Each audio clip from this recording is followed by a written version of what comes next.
నమస్తే, welcome to our channel. నేను విశాల్. పూడి శ్రీహరి నిన్న అరెస్ట్ అయ్యారు. అరెస్ట్ అయిన తర్వాత వైసీపీ నేతలు ప్రతి ఒక్కరూ ఖండిస్తున్నారు. అక్రమంగా అరెస్ట్ చేశారని చెప్పి వైసీపీ నేతలు గగ్గోలు పెడుతున్నారు. అసలు నిజంగా అక్రమంగా అరెస్ట్ చేశారా? అసలు ఏం జరిగింది శ్రీహరి విషయంలో? ఇలాంటి అంశాలను చర్చించే స్టూడియోలో ఉన్నారు ప్రముఖ రాజకీయ సామాజిక విశ్లేషకులు అడుసుమాల శ్రీనివాస్ గారు ఉన్నారు. వారిని అడిగి విషయాలను తెలుసుకునే ప్రయత్నం చేద్దాం. నమస్కారం సార్. నమస్కారం అండి.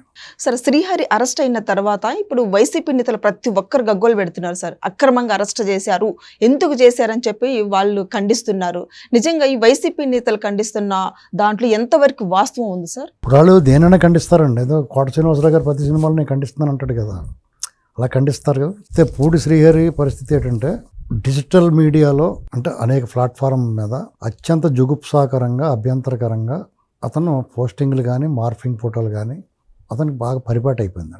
చంద్రబాబు నాయుడు గారు మీద ఫోటోలు ఆయన చాలా వికృతంగా తన వికృత స్వభావాన్ని బయటపెట్టుకున్నాడు జగన్మోహన్ రెడ్డి గారికి తరపున. అలాగే జగన్మోహన్ రెడ్డి గారు కూడా ఈయన స్క్రిప్ట్ రాసిస్తాడు. అతను అవకతవక మాటలన్నీ ఉద్దేశపూర్వకంగానే ఇతని చేత రాయించుకుని మాట్లాడతాడు. అంటే వాళ్ళ మానసిక స్థితి ఎలా ఉందంటే పైశాచిక మనస్తత్వంతో నిండిపోయి ఉంది. డెఫినెట్గా ఏదో రోజు ఆ పాపం బద్దలవుద్ది. వాళ్ళ మీద కంప్లైంట్ ఇవ్వకన్నాళ్ళు వీళ్ళు చూసి చూడనట్టు వదిలేశారు కాబట్టి వాళ్ళు ఎన్నాళ్ళు సర్వైవ్ అయ్యాడు.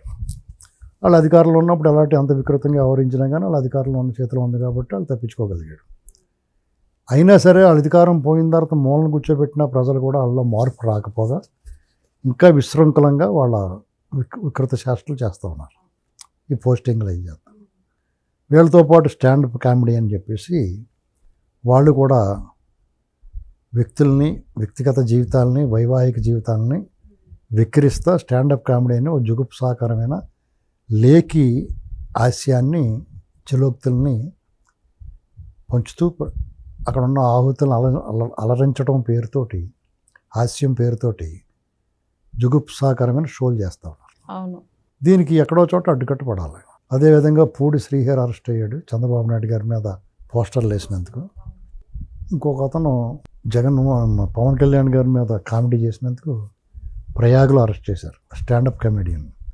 అది అలా ఉండగా మళ్ళీ ఇంకొకటి మాట్లాడుతూ ఉంటాడు పవన్ కళ్యాణ్. అంటే వీళ్ళందరికీ కూటమి నాయకులు, ముఖ్యంగా చంద్రబాబు నాయుడు గారు, తెలుగుదేశం పార్టీ నాయకులు, లోకేష్ గారు, చంద్రబాబు గారు వాళ్ళ కుటుంబాలు, అలాగే పవన్ కళ్యాణ్ గారు వాళ్ళ కుటుంబాలు తేలిగ్గా కనపడుతూ ఉన్నాయి. వీళ్ళు అధికారంలో ఉన్న అధికార దర్పం కానీ, ఆడంబరం కానీ, అహంకారం కానీ చూపించకుండా రాష్ట్ర ప్రయోజనాలు, సమాజ హితం, అభివృద్ధి, సంక్షేమం అదే పని మీద ఉన్నారు. కక్షా రాజకీయాల జోలికి పోవట్ల. అది వాళ్ళకి సులువుగా చాలా బాగా ఉంది. అంచేత ఇలా మొదలెట్టారు. ఒకసారి కొరడా జులిపిస్తే, చట్టాన్ని రుచి చూపిస్తే లబోదీపోమంటాం. అందంగా మర్యాదగా చెప్తే వినట్లేదు, కొడితే ఎడుతున్నారు. అందులో భాగంగానే ఆయన అరెస్ట్ అయితే ఒకరి వెనక ఒకరు కొండ మీద కోతులు దిగినట్టుగా దిగి వచ్చి ఖండిస్తూ ఉన్నారు. ఆ ఖండించి ముందు ఒక క్షణం అతను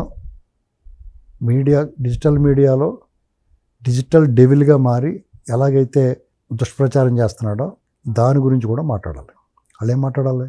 మావాడు తప్పు చేశాడు, పొరపాటు అయిపోయింది, ఇంకెప్పుడు చేయడు అని మీరు హామీ ఇస్తా అతనికి మద్దతుగా మాట్లాడండి. అతన్ని ఎక్కువ తీసుకెళ్ళి తోమకండి, సక్రమంగా అరెస్ట్ చూపించి అందంగా కోర్టుకి హ్యాండ్ ఓవర్ చేయండి అని రిక్వెస్ట్ చేయాలి మీరు.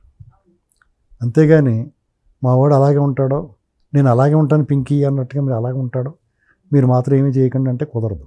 ఈ స్టాండప్ కమెడియన్స్ అయినా, ఈ డిజిటల్ డెవిల్స్ అయినా ఒళ్ళు దగ్గర పెట్టుకుని వ్యవహరించాలి. విమర్శ చేయండి, సునిశ్చితంగా, సున్నితంగా, ఒకంత కఠినంగా కూడా ఉండొచ్చు. రాజకీయాల్లో రాజకీయ విమర్శ చేయాలి. వ్యక్తిగత జీవితాలకి, వైవాహిక జీవితాల్లోకి ఫోటోలు మార్పింగ్ చేసి వాళ్ళని వికృత రూపాలు చూపించి వాళ్ళని కించపరిచేలాగా పోకూడదు. ఎందుకంటే సాక్షాత్తు న్యాయమూర్తులే వ్యాఖ్యానించారు, ఒక రాష్ట్ర ముఖ్యమంత్రిని మీరు ఈ రకంగా ట్రోల్ చేసినా, ఈ రకంగా కించపరిచే వ్యాఖ్యలు చేసినా, పోస్టర్లు వేసినా అది రాష్ట్రం మొత్తాన్ని అవమానించినట్టు. ఈ రకంగా తెగబడుతుంటే డిజిటల్ డెవిల్స్ మీ విధ్వంసం కోసం ఎదురు చూస్తున్నాను ఎటువంటి పోస్టర్లు వేస్తుంటే పోలీసులు మీరు ఏం చేస్తున్నారో వాళ్ళని అలా వదిలేస్తూ మీ చేతకానితనం వల్లే వాళ్ళు రెచ్చిపోతున్నారు అని చివాట్లు పెట్టారు. డెఫినెట్గా దాని మీద చర్యలు ఉంటాయి, ఒకంత కఠినంగా ఉంటాయి. పొద్దున్న పిలిచి సాయంత్రం పంపించేలాగా ఉండవు. అంతకుముందు న్యాయస్థానాలే వీటికి ఇంత సీరియస్ ఎందుకు తీసుకొచ్చి నోటీస్ ఇచ్చి పంపించాలని చెప్పారు. వాళ్ళలోనే సహనం తగ్గి వాళ్ళు వాస్తవ పరిస్థితులు తెలుసుకుని వీళ్ళు ఎలా రెచ్చిపోతున్నారు కాబట్టి ఏమయ్యా మీకు బుద్ధి లేదా వాళ్ళ సంగతి చూడండి అని చెప్పారు. వాళ్ళే న్యాయమూర్తులను దూషించినప్పుడు మీరు కఠిన చర్యలు తీసుకుంటే ఇప్పటిదాకా వాళ్ళు ప్రభుత్వాలను కాదు, పార్టీలు కాదు, టోటల్ డిపార్ట్మెంట్ని అడిగారు. ప్రభుత్వాలు వస్తాయి పోతాయి, రకరకాలు మారుతాయి, కానీ ఆ డిపార్ట్మెంట్ ఉంటుంది కదా, మీరు ఎందుకు కఠినంగా వ్యవహరించట్లేదు అని చెప్పేసి పోలీసులకి చివాట్లు పెట్టారు. కాబట్టి వాళ్ళు చర్యలు ఉంటాయి. ఎందుకంటే వాళ్ళు ఎందుకు మాట్లాడాలి, నువ్వు చేసిన తప్పుకి వాళ్ళు ఎందుకు మాట్లాడాలి, కాబట్టి గట్టిగానే తోముతారు. కాబట్టి ఇటువంటి మార్పింగ్లు చేసి, విషప్రచారాలు చేసి, ట్రోలింగ్లు చేసి, మార్పింగ్ ఫోటోలతోటి వ్యక్తిగత జీవితాల్లోకి, వైవాహిక జీవితాల్లోకి వెళ్ళి వాళ్ళని అవమానపరిస్తే, కించపరిస్తే కోటింగ్ సెక్షన్ గట్టిగా ఉంటుంది. సార్, వైసీపీ నేతలు సివిల్ డ్రెస్లో వచ్చి అరెస్ట్ చేశారు, అసలు ఎక్కడున్నారు చూపించండి అని ఈరోజు వైసీపీ నేతలందరూ కూడా గగ్గోలు పెడుతున్నారు సార్. అదే తీసుకెళ్ళి వెంటనే కోర్టుకి హ్యాండ్ ఓవర్ చేసేస్తే మీకు అలవాటు కదా, జైలుకి వెళ్ళి వచ్చేద్దాం అనుకుంటున్నారేమో. ముందు మర్యాద చేసే తీసుకెళ్తారు. అందరూ ఓపెన్ సీక్రెట్. ఇప్పుడు మీరు డైరెక్ట్గా అరెస్ట్ చేసి కోర్టుకి పెట్టేస్తే బెయిల్ ఇవ్వటమో లేకపోతే రిమాండ్ వేయటమో చేస్తారు. రిమాండ్ అయిపోతే మళ్ళీ బెయిల్ పెట్టుకుంటూ వస్తుంది. అంత పెద్ద నేరం కింద పరిగణించరు దాన్ని. బెయిల్ వచ్చి కేసు సెక్షన్సే ఉంటాయి.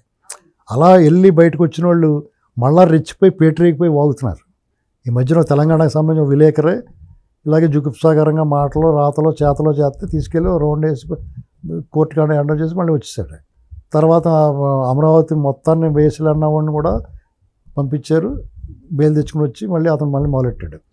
ఏకంగా కొమ్మినేని శ్రీనివాసన్ అయితే అతను ఎందుకు అరెస్ట్ చేశారని కూడా అడిగారు కోర్టు వాళ్ళు. ఇంకా వాళ్ళలో భయం ఏముంటుంది, మళ్ళీ అలాగే మొదలెడతారు. ఇన్నాళ్ళు ఇలా జరిగింది, ఇంక ఇలా వద్దు, వీళ్ళు శుభ్రంగా తలంటి స్నానం చేయించి పంపిద్దాం అనుకుని తర్వాత పెడతారు. శుభ్రం చేసి మనిషిని వాళ్ళ మనసుల్లో, మెదడులో ఉన్న మాలిన్యాన్ని క్లీన్ చేసి అప్పుడు కోర్టు ముందు పెడతారు. అర్థమైందండి. తర్వాత బెయిల్ తెచ్చుకుని పోరా బాబు అని చెప్తారు. ఇది సరే, జగన్మోహన్ రెడ్డి గారు మొన్నటి వరకు తాడేపల్లికి, బెంగళూరుకి పరిమితమైన జగన్మోహన్ రెడ్డి గారు సడన్గా హైదరాబాద్కి ముఖం కాబోతున్నారని వార్త అయితే గట్టిగా వినిపిస్తుంది. ఏమంటారు సార్ దీన్ని? మూడు అనేటువంటిది అచ్చొచ్చిందండి అతనికి. ఒక ఎమోషన్, మూడు. అప్పుడు 3 రాజధానులు అన్నాడు కదా, అలాగే ఇప్పుడు 3 మకాములు, తాడేపల్లి, యలహంక, హైదరాబాదు, లోటస్ పాండ్. చూద్దాం ఏమైనా తన గతి ఏమైనా మారుతుందేమో అని ప్రయత్నం చేస్తున్నాడు. నాటికన్నా ముఖ్యంగా రేపు నుంచి కేసులు ఒకటి మళ్ళీ రెడీ అవుతాయి. రెగ్యులర్గా వాయిదాకి వెళ్లాల్సి వస్తుంది. అతని అక్రమాస్తుల కేసులు దగ్గరగా పోయికడాకు మళ్ళీ అంటారు. దీన్ని దగ్గరగా ఉంటుంది కాబట్టి ఒక అడుగు ఇంట్లోంచి అడుగు బయట పెడితే కోర్టులో పెట్టచ్చు. ఊరికి హడావుడిగా ఊరేగింపులు చేసుకుని వస్తే ఏమైంది, ఆ మధ్యన చేతులు పీసుకుంటే కోర్టులో నిలబడ్డ దృశ్యాలు వచ్చినాయి బయటికి. ఇంత హడావుడి ఎందుకురా బాబు, సైలెంట్కి వెళ్ళి వాయిదాకి హాజరవ్వచ్చు అని అది ఒకటి. నెక్స్ట్ ఇక్కడ వాళ్ళ మిత్రులు ఉన్నారు కదా, కేసీఆర్ గారు, వీళ్ళంతా వాళ్ళ సలహాలు, సూచనలు తీసుకున్నాం. ఇతను బుర్ర పెద్ద బుర్ర లేదని తెలిసి వాళ్ళకి ఎవరో ఒకరి డైరెక్షన్లో నడవాలా. అంచేత వాళ్ళ సలహాలు, సూచనలు స్వీకరిస్తూ ఉండొచ్చు. హైదరాబాద్లో ఈ జనం, ఈ గొడవలు ఎవడేం చేస్తున్నాడు పట్టించుకోవడానికి వాళ్ళ లెక్క. లేదంటే ఇంటెలిజెన్స్ ఉంటుంది కదా. ఇప్పుడు అమరావతిలో ఉంటే, తాడేపల్లిలో ఉంటే గబక్కన ఎప్పుడు సిఐడి వాళ్ళు వచ్చి పట్టిపోతారని భయం. అలాగని యలహంకి వెళ్ళాడు. యలహంకి కూడా గుండెలు దడదలు ఆడుతున్నాయి. ఇక ముందే హైదరాబాద్లో ఉండాలి, కానీ హైదరాబాద్లో కూడా వాళ్ళకి అనుకూలమైన ప్రభుత్వం భయం ఉంది అతనికి. ఇప్పుడు తెగించి వస్తున్నాడు, రంగ ధైర్యం చేసినట్టే. నిన్న చూడండి సార్, పర్యటన జువ్వెలు తిన్న పర్యటనలో చూడండి, మత్స్యకారులకి నేను అండగా. అక్కడ విచిత్రం ఏంటంటే, జగన్మోహన్ రెడ్డికి అర్థమవున విషయం ఏంటంటే, అక్కడ మత్స్యకారులు నిజంగానే తీవ్ర ఆగ్రహావేశాలతో ఉన్నారు. ప్రభుత్వం మీద కంటే కూడా కొంతమంది వ్యక్తుల మీద వాళ్ళ కోపం ఉంది. వాళ్ళకి అన్యాయం జరిగింది, ఆ మత్స్యకారులని వీళ్ళ మత్స్య సంపదను దోచుకోవడానికి ప్రయత్నం చేసి, గతంలో వీళ్ళు వాళ్ళ జలాల్లోకి వెళ్ళినప్పుడు వీళ్ళని ఎలా ఇబ్బంది పెట్టారు, తర్వాత వాళ్ళు వచ్చి వీళ్ళ మీద అలాగే దౌర్జన్యం చేస్తున్నారు, వీళ్ళు దొంగలించిపోతున్నారు అని చెప్పేసి వాళ్ళు పట్టుకుని ఒక చోట బంధిస్తే వాళ్ళు విడిచిపెట్టేయారో లేకపోతే వాళ్ళు పారిపోయారో మొత్తం జరిగింది. అందులో ఒక 2 నాయకులతో ఒకరితో పాత్ర ఉందని తెలుసుకుని వాళ్ళు ఆగ్రహావేశాలకు గురయ్యారు. వాళ్ళకి మధ్య నడుస్తుంది. ఈ లోపల మధ్యలో ఇదేదో బాగుందని దూరేద్దామని చూసాడు అతను.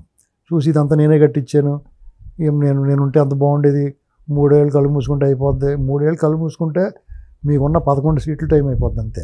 కొత్తగా మార్పు రాదు. మళ్ళీ మీరు 11 గెలవాలంటే చాలా కష్టం, గెలవలేరు. పులివెందులో కూడా ఇతను గెలవలేడు. అక్కడ ఇతను తెలియంది ఏంటంటే, జగన్మోహన్ రెడ్డి మీటింగ్కి వెళ్తే ₹1,00,000 ఫైన్ అన్నారు. ఆ మాట విన్న తర్వాత ఇతను రెండు చేతులు జేబులో పెట్టుకుని వెళ్ళిపోయాడు అంటారు త్రివిక్రమ శ్రీనివాస్. అలాగే ఇతను చేతులు జేబులో పెట్టేసుకుని వెనక్కి తీరచి ఇవ్వకుండా వెళ్ళిపోవాలి. అయినా సిగ్గు లేకుండా వెళ్ళాడు. అతను సిగ్గు లేదు కాబట్టి. ఇదండి. ఎందుకంటే వాళ్ళకి ఒక మరి జనం కనపడ్డారు కదా అంటారు. వీళ్ళ ట్రూప్ ఉంటుంది, డ్రామా ట్రూప్ లాగానే. ఎక్కడికి వెళ్ళినా అందరినీ తీసుకుపోతూ ఉంటాడు. కావాలంటే మీరు ఎక్కడికి వెళ్ళినా వాళ్ళే ఉంటారు. సీఎం అని అరుస్తూ ఉంటారు. అది. Thank you sir.